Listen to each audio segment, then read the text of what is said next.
Hello and welcome to Talk Spooky to Me, the Ghost Story Guys mail show. I'm Brennan Storr. I'm Paul Bestall. And this is our opportunity to hear from you, our audience. Paul, my friend, how are you doing?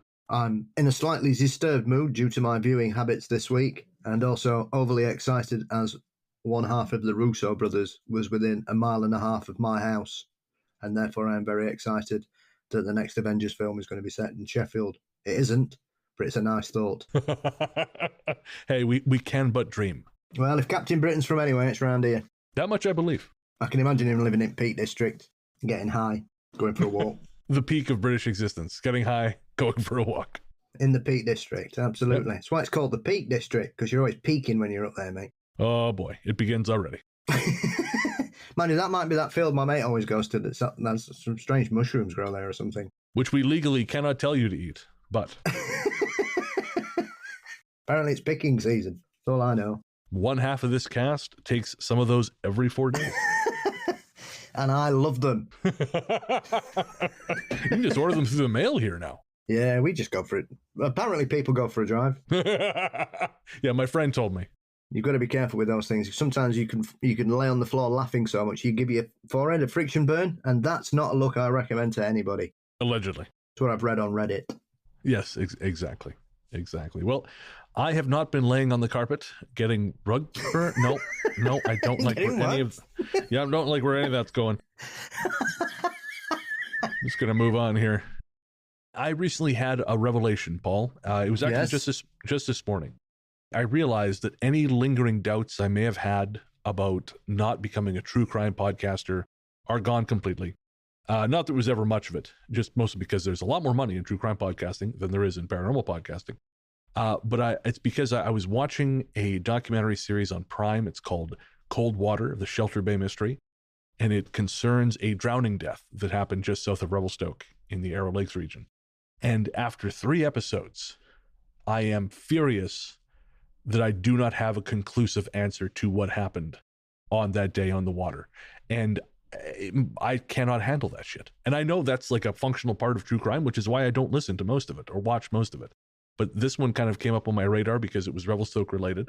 And I am furious that I don't know for sure what happened. I couldn't live with that, doing that week in, week out. It's the unknown that kills you in that particular field. Yeah, or your husband, maybe, depending on who you believe. Who can say? He was acquitted, so I am certainly not legally saying that I think he is guilty. The courts overturned his conviction. But lots of murderers have been acquitted. Well, yes, there is that. So if you're looking for a mystery that will drive you absolutely batshit crazy, and you want a great villain, but you're not willing to wait for the new Captain America film in February, check out Cold Water, the Shelter Bay Mystery. And while we may not be able to answer exactly what happened in that case, we certainly can answer some listener mail. Our courteous and efficient staff is on call 24 hours a day to serve all your supernatural elimination needs. We're ready to believe you. First up is from Emma, and Emma says, big fan of the show and Eminem too.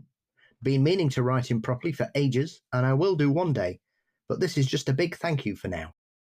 Listening to the episode of Talk Spooky to Me, Crimes of the Paranormal from the 8th of October, and Paul made a comment near the end of the show about how people seem to come back to the weird stuff in their 30s and 40s, and how he'd seen something on Threads about it, where you finally get to realising you have to unlearn all of the stuff you've been taught to do since the age of 8 just to try and fit in and not be so weird, and that we finally realise that it's okay to be ourselves. Oh my god, I burst into tears from nowhere. I didn't realise how hard that one would hit. It summed up how I was obviously feeling subconsciously, and then the song at the end. Thank you for helping with the clarity of realising that that's what I've been trying to do for the last 5 to 10 years. And at last, at the grand old age of 45, I've realised it's absolutely fine, in fact, totally awesome, to just be me. I'll write in with all the weird stuff that's happened to me in my life very soon, but for now, thank you both for such brilliant podcasts and the communities you have created. All the best, Emma. Well, Emma, thank you very much for saying so. And I agree. I think Paul is 100% right. I've definitely been experiencing that, you know, as I've kind of come back to myself these last couple of years, and just recognizing that, yeah, the person you are was totally fine. I mean, not everything, you know, I for me personally, like I had some shit I had to fix, but just the overall weirdness, I just stopped trying to fit into anyone else's expectation of what I'm supposed to be and just, tried to be me. And consequently, I am on the whole happier than I've ever been. It makes a difference, man. I think it does. Makes you more settled. Calms one inner self, I feel. Yeah, you can just enjoy the things you like, enjoy the weird movies, the books, all that shit. And I think that the more importantly, I think connect with other weird people. Yes. Because it's hard. It is tough to be everyone's a little bit weird, but there is a certain wavelength of weirdness, I think, that you and I and everyone who listens to this show exist on. And I do think it is difficult to connect with other people who are on that wavelength, because I don't think there's a lot of them. And sometimes, even on our weird side, we have these fractal groups that kind of congregate and come together based on how they dress or how they look or whatever. And I think the one thing that a lot of us weirdos have realised, that there is no uniform for being weird. It's just what we say and what we do and how we enjoy ourselves that connects us, not how black is our T-shirt. I like to call mine Costco black. Oh. So it's like Vanta black, like the Anish Kapoor black, but 1,000 times cheaper and shittier. Yes. I thought you should have got the doll's eye black. I think they have those at great value. I haven't worked up the nerve to go in there yet. Oh, we should do. I used to know a shark fisherman that would swear by them. We used to have a wonderful club night here in the 90s called Trash, which was on a Wednesday night, which was a very strange night to have an all-encompassing club night. But that was the very same kind of thing. You would go there and you would see these wonderful people wearing phenomenal outfits. A lot of them made themselves, and they'd be wearing, they'd have their hair coloured, all kinds of wonderful things and incredible makeup on and just fabulous.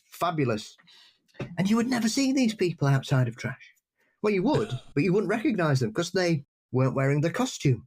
It happens a few times. You can go to certain gigs and you wonder where all these people are. I remember going to see Zig Zig Sputnik a few years later on one of their numerous comeback tours. I think they'd not fallen out for a bit then. Obviously, they've not spoken, I think, properly for 20 years, but that's no surprise. Going on a couple of the members. Two of them are lovely, and I've got to know them. Some of the original members are a bit challenging, shall we say. And that was the same thing. There was people there you would never see in the real world. And you wonder where... I always... this is a long time. It's 25 years ago, I think. And I'm glad we seem to be in a situation now where those people don't need to hide away as much. They can be themselves more. And I think that's one of the good things about the world in the last 20 years. Thank you, the internet. You fucked up a lot of other stuff, but that part is cool. Thanks for that, and salad fingers. I'll never forget, I watched Salad Fingers for the first time on this show because you told me about it. I remember thinking, what the fuck? It was very funny, but, Homestar Runner. I actually mentioned Homestar Runner to someone the other day. They had no idea what I was talking about. I said Dagron, and they just went, what? Burnin' Nation? Yeah. We'll get Consummate to a point Fees? We'll get to a point where nobody will even know what the snake video was. And you'll say to somebody, I'm a snake. And they won't know what you're talking about. No. And that's a sad day when that occurs, Brennan. And so we beat on boats into the skibbity toilet current, borne ceaselessly into the past. Next up is from Sloan, referencing my story from the episode The Folklore Outside is Frightful. And yeah, that was the episode where I talked about the person who approached me with their dream story, who never ever spoke to me again, I might add.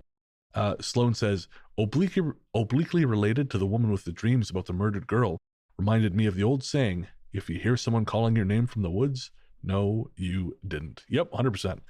And if someone in a dream comes to you and says, do this for me, think about it first. Yes, having met a spirit on a Ouija board session many years ago that tried to possess one of my friends at that particular incident to seek revenge on his former girlfriend and former best friend, who are now a couple, you should never take advice from those kinds of entities. Just don't take advice from a Ouija board. I just don't know why. I mean, it's good advice, but it worries me we have to say it. Well, I mean, it was quite a tempting offer. I don't know what he would have got in return other than prison. Yeah, that's the thing. Like, this is a bum deal. This is like someone saying, hey, you want to smuggle these red balloons in your butt? And at the other end, you will have the satisfaction of a job well done. No, absolutely fucking not. I'm taking all the risk. I want to get paid. And if a spirit is going to take over my body and for the purpose of murdering someone, I expect more than just say, well, hey, that was fun. But they're depending on you paying the tourist tax and being like, sure, well, fuck it, why not? What's the worst that could happen? Yes, there was a news story this week, strangely, talking about red balloons up your ass, saying that at the moment in this country, it's costing the NHS £350,000 a year to remove strange objects from people's back passages. I'm sorry, how much money? £350,000 a year with the spending to remove objects that shouldn't be in there. You know, the kind of people who say, oh, I was just opening the curtains and I fell on the bed and a deodorant can went up my bum. Those kinds of people. Yeah. I have no idea how that got there. No. I was setting table for dinner, and then the next thing I knew, I got a pepper pot up my ass. You know, it's that kind of thing. A tale as old as time. Yeah, and then they'll say, well, why was it covered in butter? It's these type of questions that need to be answered. I posted to the stories on Instagram. There's an EMT who posted this video of her in the Christmas aisle. It's like some store in the States. You saw that? Yeah. She's just baubles to put up your ass. Yeah, she's like taking them out, shaking her head. Getting progressively more scared by the sharper of each object. As well she should, because some people just don't know when to say no. Yes, I've heard many a story. My cousin works in the medical profession, and she used to regale me with many a strange tale from her time in Liverpool. Oh, God, yeah, of all places. All right, I can't remember how we got to there from that lovely message from Sloan. Yes, thank you, Sloan. Thank you. We're sorry. Nice of her to share her name with my doctor's surgery. Thank you. And a great character from the newsroom. Yes, it's a good. I like Sloan. It's a cool name. It's a cool name. Yeah, 100%. I'm not even being funny. That's a great name. Sounds cool. It's one of those names that just sounds cool. Yeah, I always thought Brennan was a boring fucking name. Like just Brennan. I don't know. I don't like it. Brennan. It's just it's fine. I don't know. I don't know what would be a better first name. I'm a Brennan, right? Like you have to have the name for your face, for who you are. And I like determinism has worked its magic. So I've had Brennan so long, I'm Brennan. You know, I like periodically, because I get annoyed sometimes when people fuck up my name. Not always, but sometimes I will give a fake name in like Starbucks because I cannot stand to hear someone mangle Brennan. So, but I always feel like a fraud. I'll say, oh, my name is Chris. And there's a voice in my head's like, no, it's fucking not. Chris with a K. Oh, no, absolutely no. No, is that what I am to you? A Chris with a K? Fuck you, Paul Bestel. Fuck you. You're more of a Murgatroyd. All right, that's fine. I'm fine with Murgatroyd. And we love you, Chris's with Ks. We love you. Yes, we do. I know a Chris with a K. Very nice person. I went to school with one. He wasn't a bad guy, but he ended up in an institution. Things didn't go well for him. Anyways, moving on. Yeah, that's how most of my stories end, Paul. Okay, it's like chatting with Nero. Moving on. Yeah, I had a horse. Shagged it to death. I do miss it. Well, I did do his lectures. I did his master class. That's where I got this. Oh, Nero's? Yeah, Nero's master class. Good for you. Yeah. Go to masterclass.com/horseshagger. No, I'm kidding. We're never going to get those ads now. Well, the French might be up for it. Next up, MDRA8X from Instagram writes to say, hey, Brennan, I just wanted to say something about the most recent episode of Haunted Prisons Part 2. Panicore and the other one you used were Phasmophobia. Both of these are games. Panicore is a supernatural monster game and you have to find the pieces and parts to escape. And I'll find a YouTube link for a video of it. And Phasmophobia is also a supernatural ghost game where you have much equipment to try and figure out what ghost is in the house with you, and you've different houses to choose from. I'll find links to those videos and share with you. Yes, I've been pondering downloading Phasmophobia for quite a while. There was a brilliant game about, 15 years ago, which was essentially a ghost hunting game. And the job was you had to haunt houses. Oh, that's cool. And I can't remember what it was called, and it was brilliant. It was really good. And and the better you did, the more ghosts you got. So you get like wailers who just wander about going, or you get water ghosts that are just like blow people's appliances up because they plug them in and then fill them with water and stuff. It was good, great fun. And you got points for scaring people out your house. I love it. Well, I tell you, you download Phasmophobia, I'll play it with you because I have it. Woo! I'm going to wait till I get a new laptop because I'm sick of this shitty thing. Yeah, I got to do the same thing actually. Although I'm gonna get just a proper desktop. I'm done with laptops. That's right. But MDRA 8X. A friend introduced me to Phasmophobia a couple of years ago when I was living in Montreal, and I had a ton of fun playing that. Funny enough, actually, they just did a massive update a little while ago.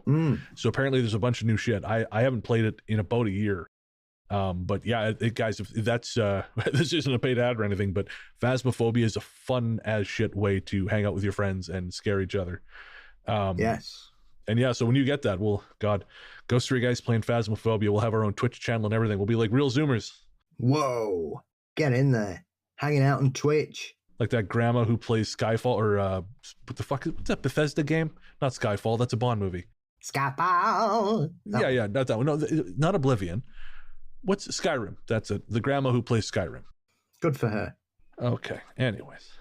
Yes. But as long as it's better than the Ghostbusters game that I had on the ZX Spectrum, where if you put the trap on the street, it would crash the game. That's some great coding there, Lou. And then obviously you would have to turn off your ZX Spectrum, load it back up again, which took 8 minutes of it going, and then you'd do it again, and then you'd not pay attention, put your trap on the street, and have to do it all again.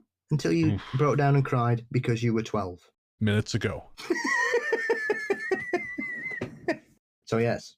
There's a Ghostbusters game I grabbed. It was free on the Epic, I think it was the Epic Game Store about a year and a half ago. And it's not bad, actually. I think it's the original cast doing the voices. Yeah, that was originally pitched as Ghostbusters 3, wasn't it? Oh, was that I didn't know that, actually.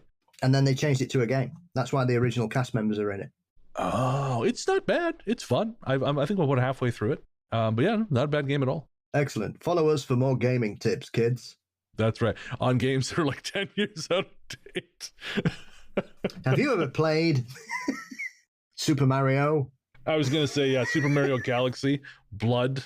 I was just thinking then, I'm going to mention loads of games that nobody outside of the UK who was born after 1985 will have any idea what I'm talking about. Oh, Toast Wars. Yeah, I... Manic Miner, Monty Mole, Football Manager, Sabre Wolf, Nodes of Yesod, Attic Attack. I don't even know if you're speaking English anymore. Are these not resonating? You'll be shocked to know they are not. Jet Set Willy. That was a nickname that I was only recently managed to get myself rid of. But if you cheated and you had the infinite life cheat, if you got stuck on the banyan tree level and you fell, it would just do that forever. Audience, I'm going to level with you right now. I don't know if he's making this up or not. I really don't.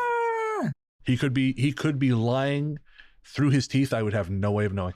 Tell you, Jet Set Willy. What again? Made the kid. I think the kid who wrote it was 19 when he wrote Manic Miner. It made him a millionaire overnight. And then he wrote Jet Set Willy and made himself even richer. He was like a multimillionaire at 25. This is like 86, 87, something like that. God knows what happened to him. I like to think he grew up to be Leisure Suit Larry. See, there's a game we played. Yeah. Daley Thompson's Decathlon. No? Okay. We're just gonna pretend like that last 5 minutes never happened. Where's my middle-aged British fan base, eh? Woo! I thought I was behind on this shit. When I was working at the dispensary a long time ago, that's what got me back into games, because I'd stopped playing games for a long time. But because I was working with people who were 10 years younger than me, I had to do something. Otherwise, we had nothing to talk about. So I started playing video games and reading comic books again. So yeah, video games, wrestling, and marijuana have been the three things which have allowed me to have the most human conversations in ways I never would have ever guessed. And so, but of course, I'm telling these kids, oh yeah, I just played Max Payne 3. Well, that came out like 8 years ago. It's just, I know it because I played the first two, and oh, there's a third one, you know? So I'm describing my adventures with games that are about, even now, 4 years out of date. One of the guys, Max, I'm still friends with him. He was my manager at one of the locations, so we still catch up with him in Victoria. He'll say, oh, what are you playing? And invariably, it's something that's, again, 7, 8 years old. Like, oh, I've been playing Fallout 4. Cool. What's 2010 like? How's everyone doing back there?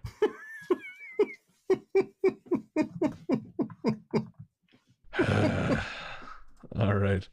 So next up is from Christos. Christos says, "Hi guys, I love the show. I've been binging it ever since I discovered it. I'm through the Ghost Dogs and Shadow Men episode." Oh man, that's a while back now.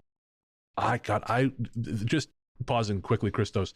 I remember designing the cover art for that episode. It is so shit and lazy because I could not think of what to do. And whenever someone mentions that show, I cringe because I remember how bad the cover art for that episode is. It's just so terrible. Why don't you get stoned, play some WWE Superstars on the PS5, and then you'll be inspired. You've just said there that the three most powerful things in the world there. I think you might be onto something, actually. I mean, I got a bunch of Fear Daily to write. I should just be doing suplexes. And, yeah.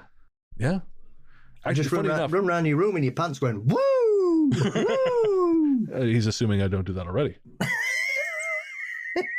Well, not on a Thursday. Well, yeah, that's fair. I mean, I just did a spot on Where Did the Road Go? And Soraya was talking. It was me, Soraya, and Super Saxon. And Saxon was joking about Soraya suplexing guys. And Soraya's like, oh, yeah, I used to do that. What the fuck? How are you still alive? Yeah, he shares pictures sometimes. And it looks like they've just been having a big wrestle. Yeah. Like, what are you doing? That looks quite dangerous. That dude's never going to die. It's going to be him, Keith Richards, and some roaches at the end of the universe. Perhaps he's got a picture in his attic too. All right, back to Christos. I've got two quick stories, one from childhood, one from adulthood, from two different houses we've lived in. Both places had a lot of activity for us kids. We're three siblings. I'm the oldest, my sister is 4 years younger than me, and my brother is 6 years younger. This story is from childhood, the first house. It was summer, my brother was at his Little League game, my sister was at a friend's house, and I happened to be home before going to help my parents at our pizzeria. Typical Greek family. I think I was playing Super Nintendo in our game room. Oh, well, talk about synchronicity. There we go. I think I was playing Super Nintendo in our game room. I turned around because it felt like someone was behind me and caught a glimpse of my brother. So I yelled out, "Hey, how was the game?" I didn't get a response, so I called him a dick and went back to gaming. Not 10. That's brothers. Yeah, it sure is. Not 10 minutes later, there's a knock at the door, so I yell for my brother to see who it is. Again, no response. Again, I called him a dick. I went to the side door where the knock was coming from and opened the door, and it was my brother. I said, "Dude, you were just inside. How'd you lock yourself out?" There was a deadbolt and a cylinder lock for the knob. He didn't have a key. He said, "What are you talking about? The game just ended. I literally just got here." Not sure who or what I saw in the house, but I was 100% sure it was my brother. Apparently not. The next story comes from adulthood. This is the second house across the street from the first, same brother. My father and brother had just come back from Greece. Mom stayed behind to take care of my grandmother post-surgery, and my sister was at work. I picked them up at the airport and drove them home. I was an architect at this point and helped on the weekends when they needed it. I went to bed that night knowing we'd have to go in and clean up the shop and prep since it had been closed for a few weeks while there were renovations going on and my parents were away. I woke up around 3 a.m. The door to my room was at the foot of my bed. It was open, and light was coming in from the shelf where all my parents' religious icons and candles are. As I was waking up, I looked at the door, and there's what looks like a shadow person peeking into the room from the hall, torso in the room, legs in the hallway. I chalked it up to being half awake and went back to sleep. I walked downstairs in the morning, made breakfast. My dad was just leaving to open the shop, and my brother and I were going to follow a few minutes behind. My brother comes down, pours some coffee, made breakfast, and we started chatting. I said to him, "I had the weirdest thing happen last night. Pretty sure it was a dream. I woke up at 3 and saw a shadow peek into my room. I could see the light from Mom's candles behind it." He stopped eating, looked at me, and it was pale white. "What time did that happen?" I said around 3 a.m. He looked at me and just said, "Holy shit. I saw the same thing around 3 a.m. My brother's door is perpendicular to mine, and the shelf with all those icons and candles is right outside his door. I've got plenty more stories. My sister has some weird experiences also that are just plain freaky. Thanks, Christos. Christos, that's fantastic, man. Yeah. Please do send more. We would love to hear more of your stories. Can't beat two people being shitted up by the same thing at the same time, can you? Yeah, man. Oh, especially if it's a shadow person. Ooh, what was he looking for? Well, it does raise questions. Man, no, that is fantastic. The mimic thing too, that's awful. I know nothing bad happened. That unnerves me whenever it comes up. See, that's a strange one as well, because it could fall into the mimicry thing, but it's also got some elements of the Voyager, as we've mentioned before, and not the doppelganger, because obviously this all happened before his brother came home. So he thought his brother was home, and then he came home. But that's a good point. Yeah. Wherever it was pretending to be his brother, or a dick, as Christos referred to him several times, as you do. And yeah, it's a bit strange, that one. Brilliant. Thank you, Christos. Yeah, very much so. And man, I do miss working in a family restaurant. I like Christos. I respect the shit out of you being an architect and still going in on the weekends to help out. When I was working volunteering at the film festival, I was reminded how much I enjoy that environment. Oh, I couldn't work there full time because the money's garbage and I would murder someone. But microdosing that experience is quite nice. Yeah, spent a lot of my pub career doing that kind of thing. Anyway, not necessarily microdosing. Anyway, I was going to say, I think that was more than micro. It was the 90s. There we go. Well, I'm going to go hop in my time machine and go trip the light fantastic with Kurt Cobain. I think things ended well for him, so we should be fine. Brilliant. Sending my best. And we'll be right back after these messages.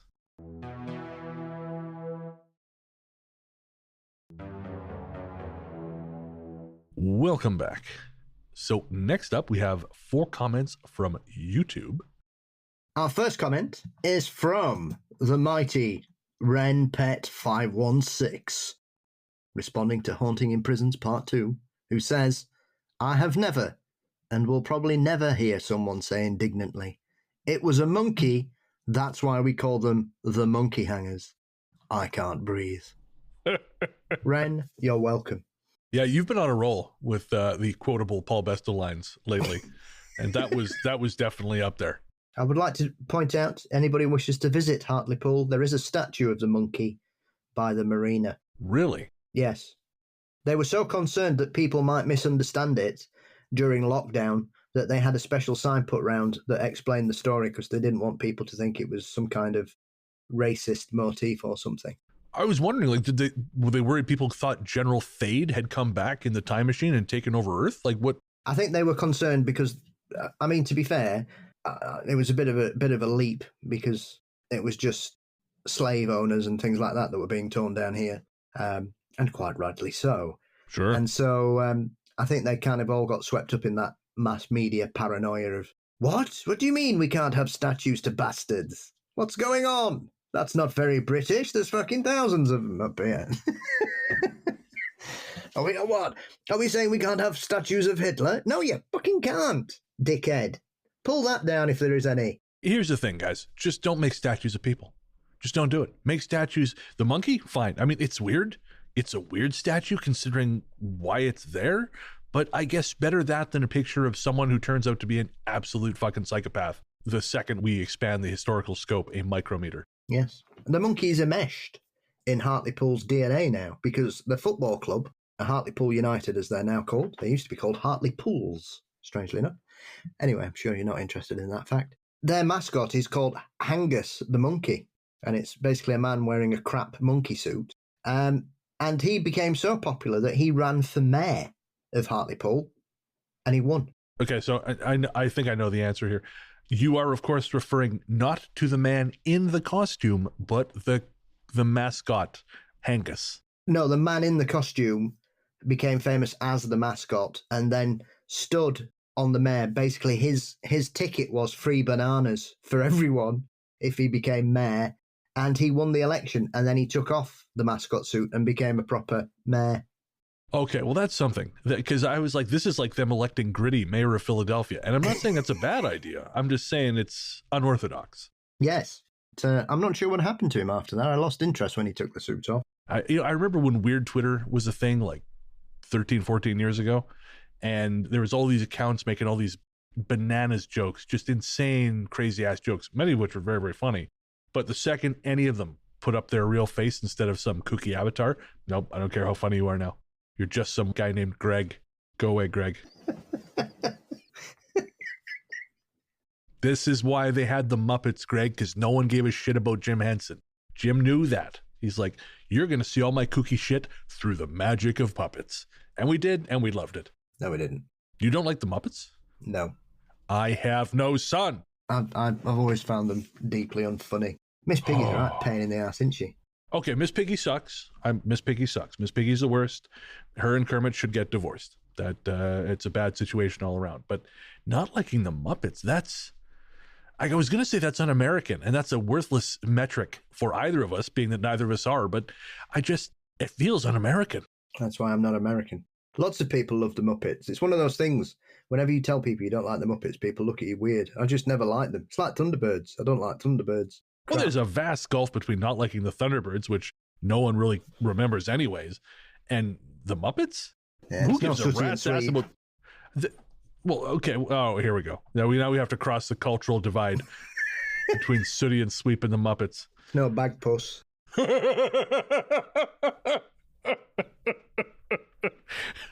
Once Bagpuss enters the chat, no one wins. He was cool. He lived in an old antique shop. It's far better than working in a theatre. No, I never took to Muppets. I always preferred Sesame Street, personally. Thought they were better characters, Sesame Street, and more educational. Next one is from Kane Oat, who says, I wanted to comment here since it's new. So I just started re-listening to the show and just listened to an episode about shadow people, I believe. Brennan was telling a story about a girl he met in Hawaii as he was getting driven back from Waianae. And I just wanted to say that's how it's pronounced. Waianae, like Bill Nye. Anyways, love what you guys do and actually have a few ghost stories from here. Much aloha from Hawaii. And thank you, Kane Oat. I always appreciate a correction if I get something wrong. It's funny, I was so sure I'd nailed that one. I remember telling that story. I was so sure I'd nailed that one. Actually, that was another example of two people at the same time seeing a shadow person. Two girls having a slumber party, and they both woke up and saw it, looming over them. I'm intrigued by the pronunciation of that, because that could also be said in Geordie. Why, nay. Hatchie writes, my dad actually woke up next to a dead man once. Blimey. We've all been there. While at war, one of his jobs was to count his group every morning. He kept counting and couldn't understand why he was counting one extra. Then he realised that one of the men he was sleeping right next to wasn't alive or part of his group anymore. Yes. Hachi, you got to give us some more details there. I would love to know more. I mean, how did that end? Yes. All right. And our last YouTube comment comes from Carlos Hernandez.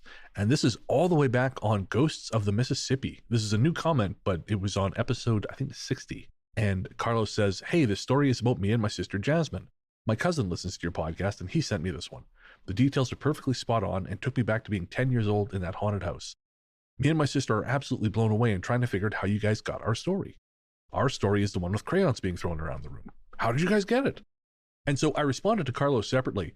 But this is actually the first time it's ever happened. So we source all our stories that are not listener stories.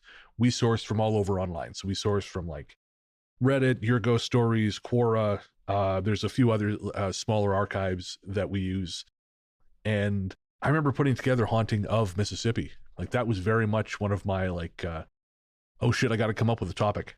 And I remember seeing the Mississippi River on a map and just following the Mississippi and finding town names and throwing them into Google and trying to find stories that had that town name in it. And I don't remember which one I don't remember where Carlos's story was set, but that must have been how I found it. So that's kind of funny.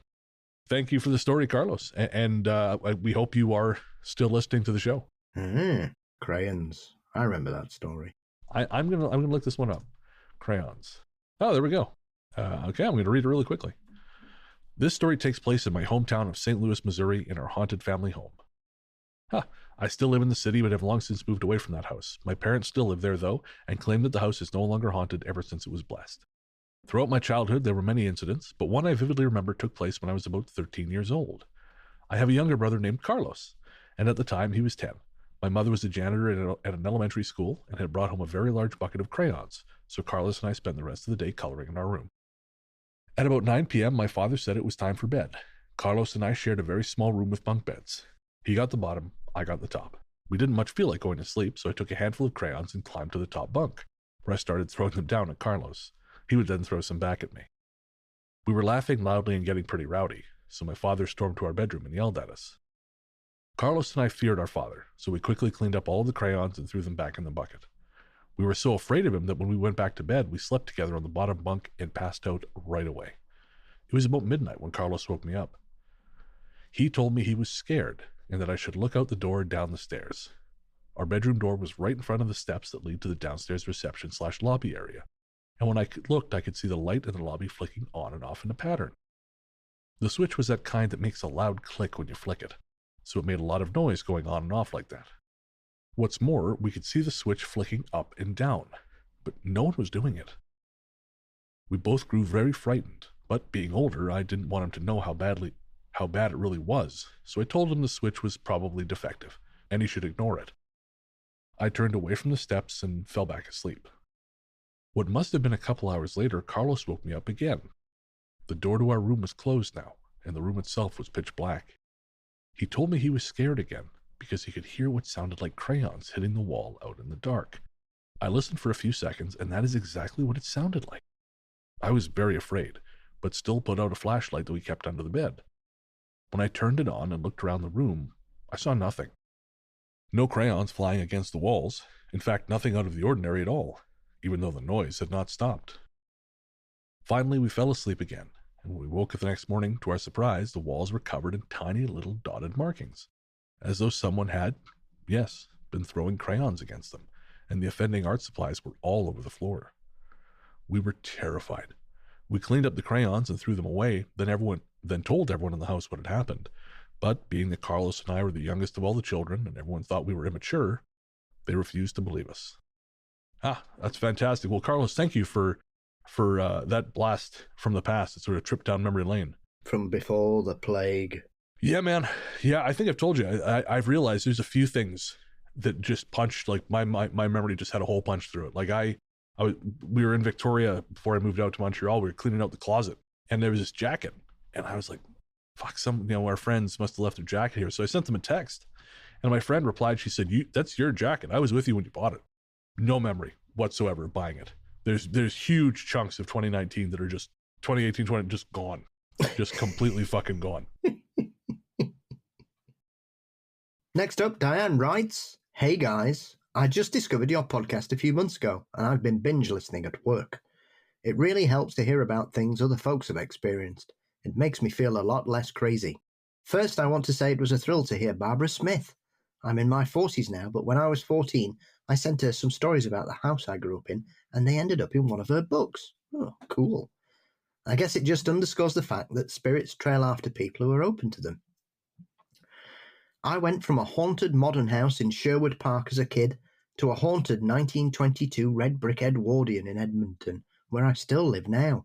I bought it back in 2011, so I've been there a while now. The second the realtor and I walked into the house, I knew someone was there. It sat empty for a long time, and once I moved in, the weirdness started. My cats would hide. My dogs wouldn't go downstairs. Electronic stuff randomly came on and turned off. At first I chalked it up to the chaos of moving and the quirks of an old house. Wishful thinking, right?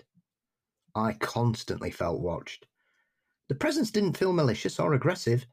It felt more shocked and angry, the way most people would feel at the sight of a stranger moving into your space. So I started talking to it. I reassured the presence that I wasn't there with ill intent, that I had bought the house and I would be taking care of it from then on. I told the presence it could stay, but if it scared anyone or damaged anything, I could and would make it leave. After that, it was like having a roommate that was never home. I never saw the presence, but saw small reminders of it pretty regularly. We carried on with this routine for about 6 months. George, as I came to call him, had a habit of tapping, pinging, or banging in areas of the house, and probably 9 times out of 10, when I investigated the sound, I found something in need of repair. Then things started to change. I spent a lot of time at my desk. I game, I write, I record music, and have contributed my voice to several animated shorts. Where my desk sits, my back is to the kitchen doorway, and directly off the kitchen is the doorway to the basement. For weeks I started getting the feeling of being glared at from that doorway. Not just watched, but hatefully watched. This was not my regular roommate ghost. This was something that had a lot of animosity towards me and was making it very clear that my presence was not wanted. This coincided, not surprisingly, with a major clean-out of the basement. I've heard spirits and things can get stirred up by major changes in a place, and in the course of the clean-up, I found a very old laundry basin, like a wash tub, not one of those modern sinks, filled with some loose bricks that looked to have come from the house itself, along with some old tools and a very old ironing board. As soon as I saw that stuff, a very loud gut feeling told me, "Don't touch that, it isn't yours." Y'all, I did not need to be told twice.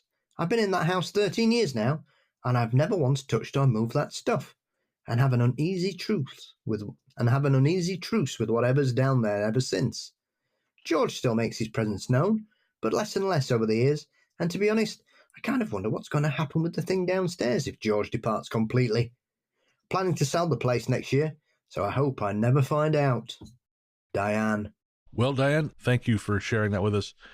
Even though that is a new email, by the way, that just obviously Diane is discovering the back catalog. And I got to say, Paul, it's like getting a Christmas card addressed to you and your ex, but there's money inside, so it's okay. Yeah. I once went to a wedding, and when we turned up, the table markers were for me and my ex. Oh, yikes. And it wasn't like a recent split either. Oof. And Diane, I don't mean that as a dig. Honestly, I'm just kidding around. I love getting emails on those old messages. I'm very proud of the work we did back then. I do think we're going to have to do a full-on Haunting of Edmonton episode, though, Paul, because it just seems like a really interesting city with, I think, more paranormal goings-on than other people might suspect. Well, it always gets overlooked, doesn't it? Especially outside of the UK. Especially outside of Canada, even. Because I think it's right there above Calgary, and Calgary gets all the attention from Alberta. You ask people over here, and they'll probably say, Vancouver, Ottawa, and the other places. Edmonton's always, it's last on the list, or it's usually somebody who knows something about Canada that will mention Edmonton. So I think it unfairly gets overlooked quite a lot. So yeah, I think that's a great idea. I know just the person that might be able to help. I was just thinking that myself. I also think, yes, there might be someone.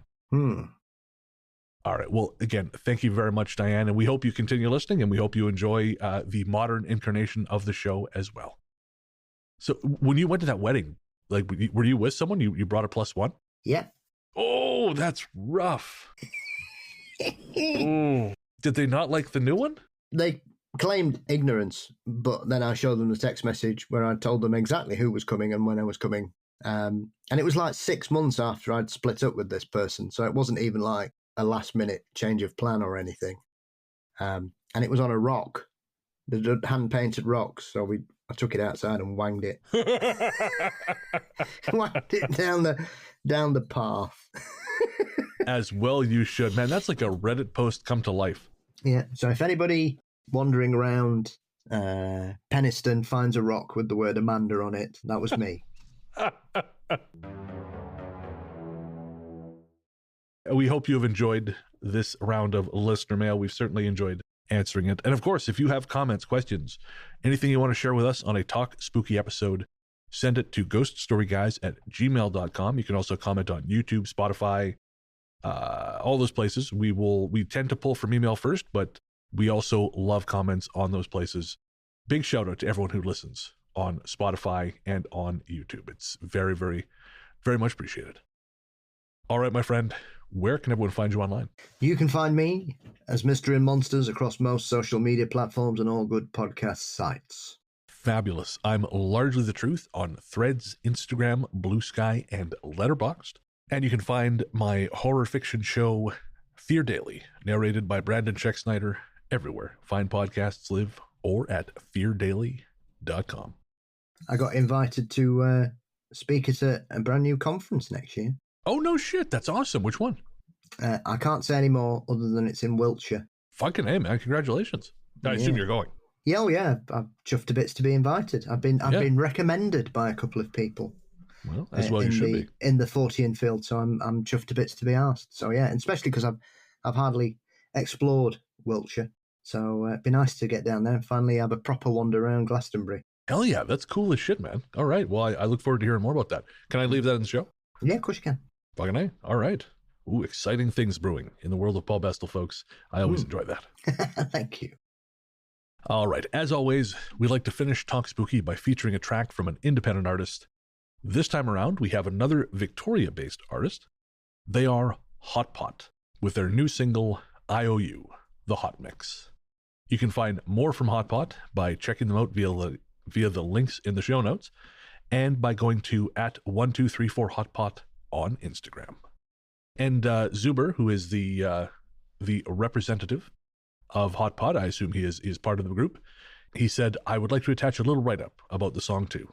He says, Hot Pot is for the people, and if there's something working folks know, it's the sting of being owed money. Perhaps you know well the hunger, insomnia, and restlessness of laying in wait, craving for what in theory is already yours. This is a song for your wait, because why despair when you could thrash to this summer banger instead? Within, you may find faith that you'll get your cash someday, and may your pain melt into dance. Kind regards, Zuber Singh, Hot Pot. Marvelous. Words to live by. Amen to that. So, we missed the summer window, but still, I feel like it may even be a better time to enjoy Hot Pot now in November. So, thanks for listening, folks. We'll be back next week with episode number 202. And until then, we will leave you with Hot Pot and IOU, the Hot Mix.